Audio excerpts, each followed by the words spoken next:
एक लड़की को किडनैप कर लिया जाता है। उसमें से एक जो किडनैपर था ये उस लड़की को जानता था। दूसरा किडनैपर बहुत ही ज्यादा डेंजरस है। उस वजह से इस मूवी में बहुत सारी कॉम्प्लिकेशंस होती है। हेलो फ्रेंड्स, आज मैं आपको किडनैपिंग स्टेला ये 2019 की एक थ्रिलर जर्मन मूवी एक्सप्लेन करने वाला हूँ। इसके अलग अलग सिचुएशन आपको हमेशा आपकी सीट के एज पर रखेंगे, तो अंदर इस वीडियो को जरूर देखिएगा। अब बिना किसी देरी के एक्सप्लेनेशन स्टार्ट करते हैं। मूवी स्टार्ट होती है और हम दो लोगों को शॉपिंग करता देखते हैं, पर ये शॉपिंग बहुत ही अजीब तरीके से थी। इसमें ड्रिलिंग के सामान थे। एक रूम को साउंड प्रूफ करने के लिए बहुत सारा सामान इन्होंने बाय किया। घर में आने के बाद इन्होंने एक रूम को साउंड प्रूफ क्रिएट कर दिया। उसमें एक बेड भी लगा दिया। जंगल में एक लोकेशन के पास जाकर उसे वो मार्क कर आते हैं। उनके पास एक फैन थी जिसे भी वो फिर से साउंड प्रूफ बनाते हैं। इनके बैग में हम देख सकते हैं कि रस्सी, पट्टी, इस तरीके की चीजें थी। ये दोनों फिर रेडी हुए। अपने वैन में एक जगह पर वो नजर रखते हैं। इन्होंने अपने मास्क वगैरह पहने और एक लड़की जब यहाँ से जा रही थी तो उसे वो किडनैप कर लेते हैं। गाड़ी में ले जाकर उसके हाथ पैर बांध देते हैं। लास्ट सीन्स में हमने इनका जो प्लेस देखा था, जिस रूम को इन्होंने साउंड प्रूफ बनाया, बेड लगाया, इस रूम में उन्होंने इस लड़की को डाल दिया। हैंडकफ्स वगैरह लगाकर इसे वो पूरी तरीके से बांध देते हैं। उन्होंने उसके थोड़े से कपड़े निकाले और उसके फोटो ले लिए। जबरदस्ती उसे दूसरे कपड़े पहना देते हैं। उस बेचारे ने बहुत स्ट्रगल किया पर वो कुछ कर नहीं पाई। इसके बाद रूम में बंद कर वहां से चले गए। एक किडनैपर थोड़ी देर में फिर से उस लड़की के पास है। वो कहता है, तुम्हारे फादर का नंबर और ईमेल मुझे दो, तुम्हारे बदले में हमें बहुत सारे पैसे चाहिए। अगर उन्होंने दे दिए तुम बहुत ही सही सलामत रहोगी। थोड़े टाइम में फिर से अपने घर पहुंच जाओगी। ये ईमेल एड्रेस नंबर लेने के बाद ये दोनों फिर से बाहर आए। इन दो किडनैपर्स में से जिसको ज्यादा एक्सपीरियंस नहीं था उसका नाम था टॉम, और जिसे बहुत सारा एक्सपीरियंस था वो प्रिजन बहुत बार जाकर आया था, इसका नाम था विक। विक टॉम से पूछता है, क्या तुम डर रहे हो? सब कुछ ठीक हो जाएगा। इन्होंने फिर स्टेला का मोबाइल लेकर उसे बंद कर दिया। स्टेला के फादर को ईमेल भेजते हैं जिसमें $2 मिलियन उन्होंने मांगे हुए थे। नेक्स्ट सीन में हम देखते हैं टॉम स्टेला के पास आया था। उसने उसे देखा और फिर से वो वापस चला गया। इसके बाद 1-2 दिन बीत चुके थे। स्टेला के फादर का अब तक कोई भी रिप्लाई नहीं आया था। विक टॉम से कहता है कि हमें उसे पानी वगैरह देना पड़ेगा। विक उससे कहता है, अब हमें तुम्हें खिलाना पिलाना पड़ेगा, इस वजह से तुम्हारे माउथ से मैं क्लॉथ निकालने वाला हूँ। अगर तुम चिल्लाए तो तुम्हें बेहोश कर किसी अलग तरीके से हम जिंदा रखेंगे। वैसे भी तुम्हारी चीख किसी को भी सुनाई नहीं देगी। ये पूरा रूम साउंड प्रूफ है। स्टेला ने इसके लिए नॉड किया। जब उसके माउथ से पट्टी निकाली जाती है तो जोर से वो चिल्लाने लग गई थी। फिर से उसका मुंह वो बंद कर देता है। विक ने उसे समझा कि हम 2 ही लोग हैं जो तुम्हें हेल्प कर सकते हैं, इसलिए चिल्लाओ मत। फिर उसे पानी वगैरह पिलाता है। कहता है कि अगर तुम्हें टॉयलेट की जरूरत होगी तो 1 नंबर 2 नंबर इस तरीके से हाथ से हमें बोल देना।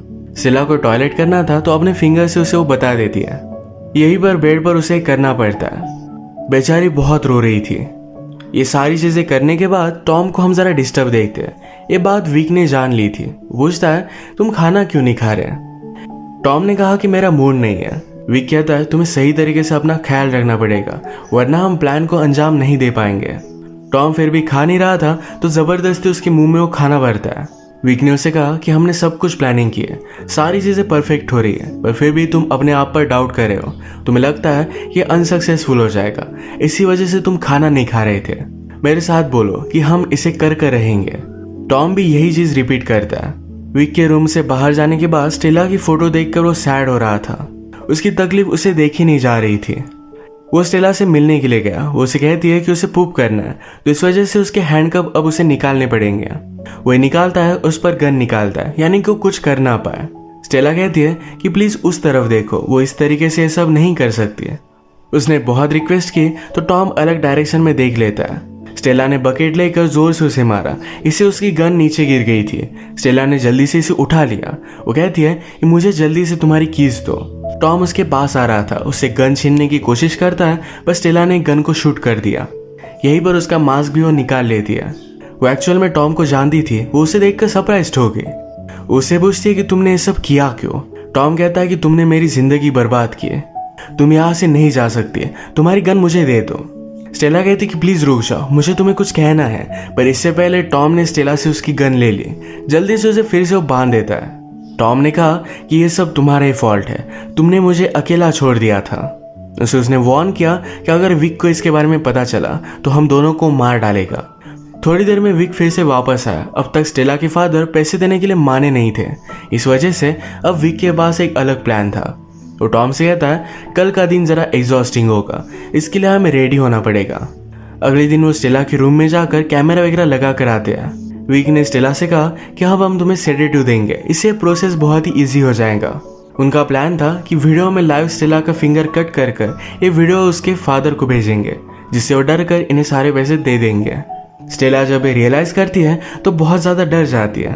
उसके माउथ से पट्टी निकालने के बाद स्टेला ने कहा, ये फादर मुझे पता है कि हम दोनों बहुत झगड़ते थे, पर प्लीज मुझे बचा लो, मैं प्रेग्नेंट हूँ, प्लीज मुझे बचा लो। ये सुनने के बाद टॉम विक से कहता है कि वीडियो बहुत ही अच्छी बन गई है, अब उसका फिंगर कट करने की हमें कोई भी जरूरत नहीं है। टॉम ने स्टेला को बार बार बचा लिया। अगले दिन स्टेला को फीड करने के लिए दोनों फिर से वहां आए। विक उसे फीड कर रहा था तो स्टेला कहती है कि मुझे उस दूसरे से खाना खाना है। विक इसकी बात मानता नहीं है। स्टेला ने नीचे देखा तो कल उसने टॉम को शूट किया था तो उसके बुलेट का कवर नीचे पड़ा हुआ था। अगर विक को इसके बारे में पता चलता है तो ये दोनों ट्रबल में थे। टॉम इसके पास जाकर इसे उठाने की कोशिश करता है, पर विक कहता है कि तुम ये कर क्या रहे हो, उसे पास आने नहीं दे रहा था। स्टेला का खाना हो जाने के बाद बुलेट कवर के पास स्पून पड़ा हुआ था। इसे उठाने के बहाने टॉम इस बुलेट कवर को उठा लेता है। बाहर आने के बाद विक ने टॉम से पूछा कि तुम नर्वस लग रहे हो, ऐसा क्या हुआ है। टॉम कहता है कि ऐसा कुछ भी नहीं है। टॉम फिर जल्दी से टॉयलेट गया, बुलेट कवर को फ्लश करने की ट्राई करता है, पर ये फ्लश हो नहीं रहा था। उसे बहुत टाइम लग रहा था तो विक पूछता है कि हुआ क्या है। विक के प्रेशर में इस बुलेट कवर को निगल लेता है। विक के यहाँ से चले जाने के बाद टॉम स्टेला के पास है, पूछता है तुमने ऐसा क्यों कहा कि तुम प्रेग्नेंट हो। स्टेला कहती कि मैं एक्चुअल में प्रेग्नेंट हूँ और ये बेबी तुम्हारा है। वो उसकी बात मान नहीं रहा था तो स्टेला ने कहा कि मेरे पास आओ, मेरे पेट को फील करो। ये फील करके टॉम ने उसे पूछा कि तुमने मुझे इसके बारे में बताया क्यों नहीं। स्टेला कहती कि कभी भी तुम डिपेंडेबल नहीं थे, जब भी तुम्हारी जरूरत हो तो तुम भाग जाते थे। तुम्हारे जेल में जाने के बाद मुझे पता चला कि मैं प्रेग्नेंट हूँ। मुझे लगा कि इस बेबी को तुम्हारे साये से दूर रखना ही सही बात होगी। स्टेला पूछती कि तुमने मुझे ही क्यों चूज किया था। टॉम कहता है कि मैं और मेरा पार्टनर जेल में मिले थे, हमने वहीं पर किडनैपिंग की प्लानिंग की थी और मैंने ही तुम्हारा नाम सजेस्ट किया था। मैं तुम पर बहुत ज्यादा गुस्सा था, तुम जेल में मुझे एक बार भी मिलने के लिए नहीं आई, बिना कुछ बताए मेरे लाइफ से चली गई। अब मुझसे तुम झूठ भी कह रही हो। स्टेला कहती कि मेरे मोबाइल में देखो, उसमें रिपोर्ट है। टॉम जाकर स्टेला का मोबाइल ऑन करने वाला था, पर उसने रियलाइज किया कि अगर स्टेला का मोबाइल ऑन होता है तो पुलिस को इसकी लोकेशन पता चल जाएगी, तो उसने ऑफ कर दिया। अचानक से स्टेला को उल्टी आने लग गई थी। उसके पास आया, उसके हाथ वगैरह निकाल दिया। ये उल्टी वगैरह करती है और एक दूसरे के बहुत करीब आ गए थे। वो उसके साथ इंटीमेट होने वाला था, पर स्टेला ने बहुत चालाकी से उसकी हैंड को कफ कर दिया। वो यहाँ से भागने की कोशिश करती है, पर पूरा प्लेस लॉक था, इसकी चाबी उसके पास नहीं थी। उसने अपना मोबाइल लेकर पुलिस को कॉल किया। पुलिस को उसे ढूंढने के लिए उसकी लोकेशन की जरूरत थी, पर स्टेला को इसके बारे में पता नहीं था। वो रियलाइज करती है कि कीज शायद टॉम के पास है। टॉम से कीज नीचे गिर गई थी, वो इसे पाने की कोशिश कर रहा था। ये स्टेला ने देखा और फोन कट कर कर उसके पास पहुंच रही थी। टॉम अपनी हथकड़ियों से निकलने की बहुत कोशिश करता है, ये निकल भी रही थी। स्टेला जब कीज लेने के लिए उसके पास आई तो जल्दी से हैंडकफ से निकलकर उसके मुंह पर वो जोर से मारता है। इससे वो बेहोश हो गई थी। उसे फिर से उसने बांध दिया। स्टेला को मारने के बाद टॉम को बुरा लगता है। आज जब विक घर पर आया तो कहता है कि स्टेला के फादर अब पैसे देने वाले हैं, अब हमें सिर्फ एक काम है, कल हम जाएंगे और पैसे लेकर आएंगे। ये दोनों आज बहुत ही खुश थे। पैसे लेकर क्या करेंगे इसकी प्लानिंग बनाने लग जाते हैं। अगले दिन विक ने टॉम से कहा कि जाकर गाड़ी को तुम रेडी करो। वो स्टेला को लेने के लिए आया। उसके हैंडकफ्स वगैरह निकाले, तभी वो स्टेला के पास मोबाइल नोटिस करता है, ये अब ऑन था। उसने हिस्ट्री देखी तो पुलिस को कॉल किया क्या है। ये सारी चीजें वो फिगर आउट नहीं कर पाता कि स्टेला के पास मोबाइल आया कैसे, वो यहाँ से निकली कैसे थी। स्टेला के पास मोबाइल एक ही केस में आ सकता है, जब टॉम ने उसे दिया, पर वो फिगर आउट नहीं कर पाता कि टॉम ने ऐसा किया क्यों होगा। विक ने स्टेला को बहुत मारा, जो भी हुआ था ये सब कुछ सच सच स्टेला उसे बता देती है। इस स्टोरी को कंफर्म करने के लिए स्टेला ने टॉम पर जो गोली चलाई थी ये वॉल्स में विक को मिल जाती है। इसी के पैरेलल में हम देखते हैं कि टॉम जब गाड़ी को रेडी कर रहा था तो स्टेला के सामने उसके प्रेगनेंसी की टेस्ट उसे मिली। इस रिपोर्ट से वो कंफर्म हो गया था कि स्टेला एक्चुअल में प्रेग्नेंट है। उसे अब तक सारी चीजें झूठ लग रही थी। ये जानने के बाद वो और भी ज्यादा कंफ्यूज हो गया कि अब उसे करना क्या चाहिए। स्टेला को फिर से बांधकर विक टॉम से पूछता है, मुझे एक बात बताओ, तुमने उसे चूज क्यों किया था। टॉम कहता है कि रीच थी और हम दोनों ने मिलकर चूज किया था, मैंने सिर्फ तुम्हें उसकी इमेज दिखाई थी। विक ने टॉम से कहा, हमें एक दूसरे के साथ ऑनेस्ट होना चाहिए, हम कोई भी चीज एक दूसरे से छिपाएंगे नहीं। टॉम भी इसके लिए हाँ कहता है। विक को पता था कि वो टॉम पर ट्रस्ट नहीं कर सकता।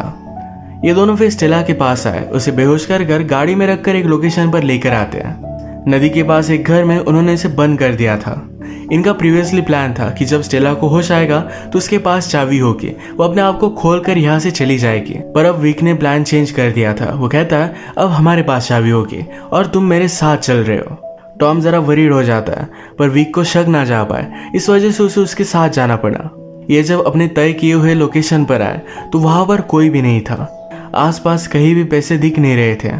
टॉम ने कहा कि शायद हमें फ्रेम किया जा रहा है, पर विक कहता है कि ऐसा कुछ भी नहीं है, मैंने पहले ही लोकेशन चेंज कर दी थी। मुझे तुम्हारे और स्टेला के बारे में सब कुछ पता है, मैंने तुम्हें पहले ही जांच दिया था। तुम अगर मुझे ऑनेस्टली सब कुछ बता देते तो तुम बच जाते। अब स्टेला और इसके बच्चे को मैं मार दूंगा और इसकी जिम्मेदार तुम हो। विक टॉम को शूट करने ही वाला था, पर टॉम ने उस पर हमला कर वहां से वो भाग जाता है। भागते भागते विक ने दूर से उस पर गोली चलाई। वो हर्ट हो गया था, पर फिर भी जल्दी से यहाँ से भाग जाता है। विक ने फिर जो अलग लोकेशन सिलेक्ट की थी वहां से पैसे वो लेकर आता है। उसका प्लान सक्सेसफुल हो चुका था। रात में वो स्टेला को मारने के लिए आया। उसे कहता है मैं तुम्हें एक मेडिसिन दूंगा जिससे तुम्हारी डेथ होगी पर तुम कुछ भी फील नहीं करोगी। उसे देने ही वाला था, पर पीछे से आकर टॉम ने उस पर हमला कर दिया। वो जख्मी था, पर स्टेला को बचाने के लिए यहाँ पर आ गया था। विक के पास गन थी तो फिर से उस सिचुएशन को कंट्रोल कर लेता है। टॉम को और एक गोली मारता है। वो टॉम से कहता है कि तुमने सारी चीजें बर्बाद कर दी। उसे फाइनल गोली वो मारने वाला था, तभी स्टेला ने उसके पैर पर मारकर उसे नीचे गिरा दिया। विक की गन टॉम ने उठा ली और उसे शूट कर मार देता है। टॉम इंजोर्ड था, इस वजह से बेहोश हो गया। स्टेला की कफ्स की कीज विक के पास थी। टॉम ने बहुत स्ट्रगल किया और फाइनली उसे वो दे देता है। स्टेला ने अपने आप को छुड़वा लिया, पर टॉम की अब डेथ हो चुकी थी। वो बाहर आई, गाड़ी में बैठी तो उसे सारे पैसे मिल जाते हैं। स्टेला की अपने फादर के साथ बनती नहीं थी। वो किडनैप हुई, पर फिर भी फादर उसे पैसे नहीं देने वाले थे। अब वो उनके पास वापस नहीं जा सकती है। ये पैसे लेकर वो एक न्यू स्टार्ट करती है। इसी के साथ इस मूवी का एंड हो जाता है। अगर आपको वीडियो अच्छा लगा तो प्लीज़ इसे लाइक कर दीजिएगा। बहुत सारी इस तरीके की मूवीज़ लेकर आते रहे तो प्लीज़ इस चैनल को सब्सक्राइब कर दीजिए और बेल नोटिफिकेशन आइकॉन दबाने मत भूलिएगा। हम फिर से मिलेंगे और एक न्यू मूवी के साथ। तब तक के लिए थैंक यू और आप अपने आप का ख्याल रखिए।